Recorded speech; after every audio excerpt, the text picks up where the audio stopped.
This is Robert Swan, the first person in history to have walked to the North and South Poles, and we've faced some pretty tricky times over the years, and I'd like to talk today with a few ideas about resilience. I think resilience starts by accepting the situation that you face. I had a dream ever since I was 11 to cross the whole of the Antarctic continent. Stage one of that was to walk to both poles. Stage two stayed in me for many years. Could I one day cross the whole of the Antarctic continent?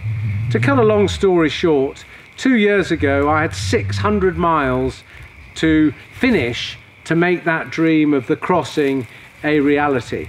2 years ago, after 300 miles out of that 600 miles, my left hip disintegrated entirely and I had to pull out from that expedition. Really hard for me.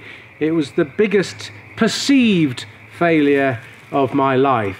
However, my son Barney went on to complete that journey, and actually in many ways it was a better success.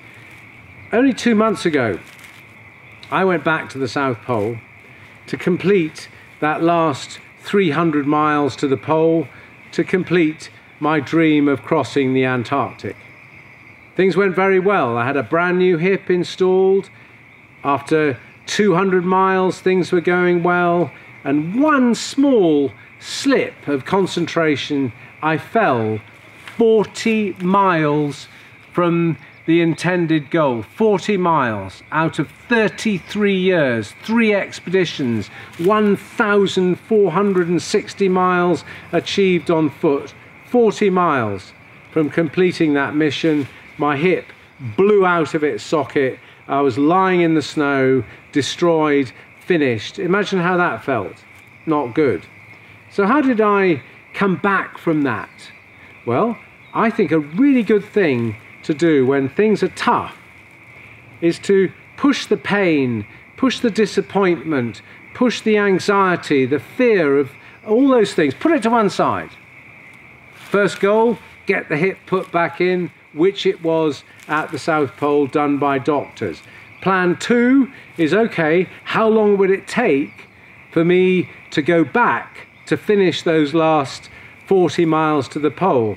Made a plan, saw my surgeons, dealt with the doctors, got permission from people to do it, and next year, guess what? I'm going back to finish that job. So I made a plan, got everything secure, and then brought back in the disappointment, the pain, the frustration of actually having my hip blow out 40 miles from my intended goal. So problem happens, put it to one side, make a plan, then revisit the pain of that difficult time.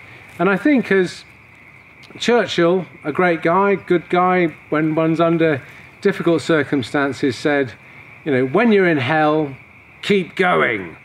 And I believe that truly, that we've got to keep moving forwards. It's very easy in life to be paralyzed, to be upset, to feel uncertain.